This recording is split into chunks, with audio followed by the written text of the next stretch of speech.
Hello friends, welcome to Sports All Rounder YouTube channel. Cricket தான் IPL தான் CSK தான். Yes 1 week to go தான். ஒரு வாரம் தான் இருக்குது. அடுத்த வாரம் நல்லா ஸ்டார்ட் ஆகிடும். வெரி குட், எல்லாம் ஜாலியாக இருப்பீங்க. என்ன ஒன்று கவலை, இன்ஜுரி லிஸ்ட்டு பெருசாக போயிட்டே இருக்குது. ஹியூஜ் வேரியஸ் ரீசன் தராங்க. இன்ஜுரி அண்ட் நாட் ரெடி, லேட்டாக வந்து ஜாயின் பண்ணி especially Australian England bowler.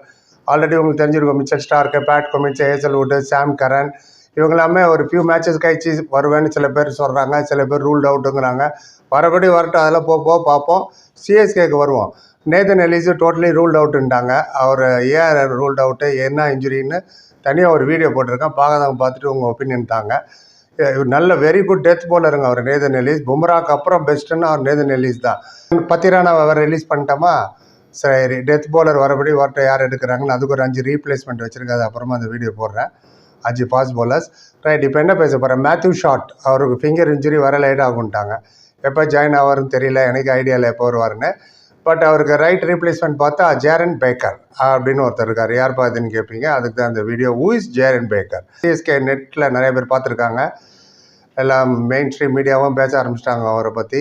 So நம்மளும் அவரை பற்றி பேசுவோம். உங்களுக்கு அலசி ஆராய்ச்சி மோஸ்ட் ப்ராப்ளி அவர் டீமில் வந்துடுவார். ஏன்னா இன்ஜுரி லிஸ்ட் பெருசாக போய்ட்டு நேதன் எலிஸ் இல்லை, இப்போ மேத்யூ ஷாட் வர லேட்டாக வருவார். ஸோ இந்த பையன் யார் என்னான்ட்டுன்னு கடைன்னு சொல்லிடுறேன். இவர் வந்து 22 வயசு தான் ஆகுது. இவர் ரைட் ஆம் ஆஃப் ஸ்பின்னர், முரளிதரன் மாதிரி போடக்கூடியவர். இவர் வந்து grand son of South Africa batsman Ali பேக்கர்ன்னு இருந்தார். வெரி குட் பேட்ஸ்மேன் அவர். சவுத் ஆஃப்ரிக்காவுக்கு விளையாண்டவர். அவரோட பேரை இந்த அலி பேக்கர் வந்து அவர் அட்மினிஸ்ட்ரேட்டர் வர சவுத் ஆஃப்ரிக்கா கிரிக்கெட் டீமுக்கு ரொம்ப வருஷத்துக்கு. அவரோட பேரன் தான் இவர் ஜேரன் பேக்கர். ஸோ அவங்க பிளட்லேயே இருக்குது கிரிக்கெட்டு. ஸ்பின் எதுக்கு வந்தார் நிறைய பேர் கேட்பீங்க. நிறைய பேர் கேட்டாங்க. ஏன்னா specially south Africa is famous for, இவர் பிறந்த காலத்துலலாம் ஆலன் டொனால்டு, பொலாக்கு, அப்புறமா டேல் ஸ்டெயின் ஆகட்டும், மோனி மோர்கல், ரபாடா, நிதினி, ஸோ இவங்களாம் இருந்த இடத்துல ஸ்பின்னருக்கு எப்படி இவ்வளோ பெரிய வேலை அப்படின்னு நீங்கள் கேட்பீங்க. ஜோபர்க் சூப்பர் கிங்ஸுக்கு வர இவர் இருந்தார். He was part of Joburg Super Kings. நெட்ஸில் நிறைய போலிங் போட்டாரா, ஸோ அதை ஸ்பாட் பண்ணி தான் அவர் இப்போ சிஎஸ்கேக்கு நெட் போலர் இருக்குது. ஆல்ரெடி வந்துட்டார் அவர், சென்னையில் போலிங் போட்டுட்ருக்காரு. இவரோட ஆக்ஷன் பார்த்தீங்கன்னா முரளிதரன் மாதிரியே இருக்கும், சிமிலர். தூசராவில் ரொம்ப expert. Doosra means releasing the ball from back of your hand, பின்னாடி இருந்து பால் அப்படி ரிலீஸ் பண்ணுறது. அண்ட் லெக் ஸ்பின்னர் மாதிரி போய் ஆஃப் ஸ்பின் ஆகும், ஆஃப் ஸ்பின்னர் மாதிரி லெக் ஸ்பின் ஆகும். இது மாதிரி ரைட் ஹேண்டுக்கு தகுந்த மாதிரி லெஃப்ட் ஹேண்ட் மாறும். இவர் 14 வயசு வரைக்கும் விக்கெட் கீப்பர் பேட்ஸ்மேனாக இருந்தாராம். அப்புறம் தான் யோசிச்சாரா, சவுத் ஆஃப்ரிக்கா டீமில் நிறைய விக்கெட் கீப்பர் பேட்ஸ்மேன் இருக்காங்க, நமக்கு சான்ஸ் கிடைக்கிறது வாய்ப்பு இல்லை, நம்ம ஏன் போலிங் போகக்கூடாதுன்ட்டுன்னு அப்புறம் போலிங் போடுறதுக்கு வந்தாராம். Started polling. டைம் ஸ்பெண்ட் பண்ணுறது கம்மி பண்ணிட்டேன் பேட்டிங்கில், ஸ்பின்னராகவே ஸ்டார்ட் பண்ணேன், அதில் நிறைய கான்சன்ட்ரேட் பண்ணேன் அப்படின்னாரு. அண்ட் இப்போது சிஎஸ்கேக்கு வந்து நான் ஆல்ரெடி ருத்ராஜ், ஆயுஷ் மாத்ரே, சர்ஃப்ராஸ் கானுக்கெலாம் போலிங் போட்டுட்ருக்கேன். ப்ளஸ் எம்எஸ் தோனி கூட ப்ரீஃபாக சேட் பண்ணேன் அப்படிலாம் சொன்னார். சரி, இதெல்லாம் உனக்கு எப்படி தெரியும்னு எனக்கு கேட்பீங்க. சொல்கிறேன் எனக்கு எப்படி தெரியும்னு. ரீசெண்டாக இவர் சீஃப் கெஸ்ட்டாக குருநானக் காலேஜில் வேலைச்சேரி அங்கே வந்திருந்தார் அவர். அங்கே இன்டர் காலேஜ் மீட்டுக்கு அங்கே இன்டர்வியூ எடுத்தாங்க. அப்போ சொன்னது இதெல்லாம். இவர் என்ன சொல்கிறாருன்னா, இவர் ஹீரோவே நம்ம அஸ்வின் தானா, ரவி அஸ்வின். எஸ், அவர் சொல்கிறாரு, Ashwin is a very good fighter, never give up attitude. மாதிரி தான் நானும் ஆஃப் ஸ்பின் போடுறேன். முத்தையா முரளிதரன்னு நான் நிறையா அவரோட போலிங்லாம் கீனாக டிவியில் வாட்ச் பண்ணியிருக்கேன்னாரு. அப்புறம் இம்ரான் தாரில் அதான் அவர் விக்கெட் எடுத்துகிட்டு சிஎஸ்கேக்கு குடுன்னு ஓட்டுவார் பவுண்டரி லைனுக்கு. சைக்கிள் எடுத்துகிட்டு தான் போய் கூட்டின்னு வரணும் அவர், வாப்பா அடுத்த ஓவர் போட்டுருந்தேன். அவர் தான் இவரோட ஹீரோவா சவுத் ஆஃப்ரிக்காவில், இம்ரான் தாயர். அவர் கூட நிறைய டைம் ஸ்பெண்ட் பண்ணியிருக்கேன். என்னை ரொம்ப இன்ஸ்பயர் பண்ணது இம்ரான் தாயர் தான் சவுத் ஆஃப்ரிக்காவில்.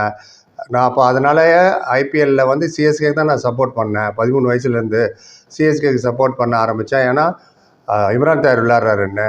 அப்புறமா இம்ரான் தாயர் கூட நான் வந்து ப்ராக்டிஸ் பண்ணுற வாய்ப்பு எனக்கு கிடச்சிது ஜோபர்க் சூப்பர் கிங்ஸுக்கு 2 மாதத்துக்கு முன்னாடி.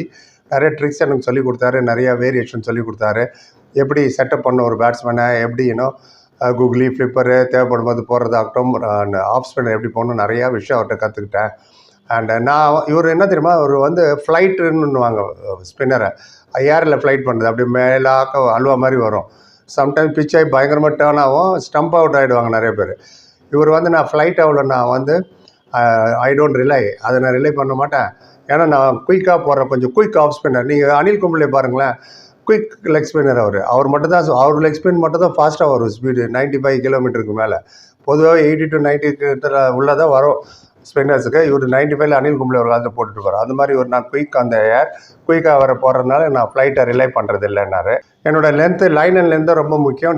டிசப்ஷன்னா அவர் பேட்ஸ்மேனை ட்ரிக் பண்ணுறது. ஐ மீன் ஸ்டம்பிங் அவுட் ஆகட்டும், பால் டக்குன்னு உள்ளே வரும், ஸ்டக் இந்த க்ரீஸ் ப்ளம் எல்பிடபிள்யூ ஆகும். அண்ட் இன்னும் இவரையும் மென்ஷன் பண்ண அவர் S Sriram, CSK bowling coach. எனக்கு நிறையா அவர் ஹெல்ப் பண்ணார், நிறைய விஷயங்கள் சொல்லி கொடுத்தாரு. கொஞ்ச நாளாகவே நான் அவர் கூட தான் அவரோட ஹெல்ப் எடுத்து தான் நிறையா பவுலிங்லாம் நெட்ஸில் போட்டுட்ருக்கேன். வேரியேஷன் எந்தெந்த நேரத்தில் யார் யாருக்கு எப்படி போடணுன்னு. அவ்வளோ இன்டர்நேஷ்னல் எக்ஸ்பீரியன்ஸும் இல்லை, ஃப்ரான்ச்சைசி எக்ஸ்பீரியன்ஸும் இல்லை இந்த பையனுக்கு. பட் நிறைய பெரிய பெரிய நேமுக்கெலாம் இவர் பவுலிங் போட்டிருக்காரு நெட்ஸில். அதுவே போதுமே.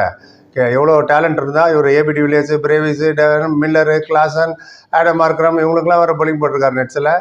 அதுவும் இல்லாமல் ஜோபர் சூப்பர் கிங்ஸ் விளையாடும்போது நம்ம பிளேயர் அவங்க விளையாண்டவங்க ஃபேஃபு இவங்கெல்லாம்.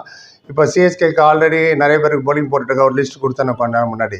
அது இவரே சொல்கிறார், நான் வந்து லெஃப்ட் ஹேண்டருக்கு ரொம்ப நல்லா பிரமாதமாக போடுவேன். ஐம் வெரி கான்ஃபிடென்ட் லெஃப்ட் ஹேண்டருக்கு பால் போடும்போது. I take the ball away, left hander away எடுத்துகிட்டு போனால் ஃபர்ஸ்ட் ஸ்லிப் செகண்ட் ஸ்லிப்பில் போதும், நீங்கள் சரியாக கனெக்ட் பண்ணலன்னா இல்லைனா கான்ஃபிடென்ட் ஆகும்.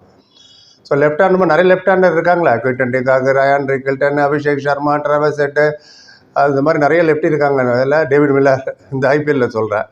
So you will be very useful. கண்டிப்பாக இனி மொமெண்ட் அனௌன்ஸ்மெண்ட் வந்துடும் இவர் பார்ட் ஆஃப் த ஸ்குவாடுன்னு.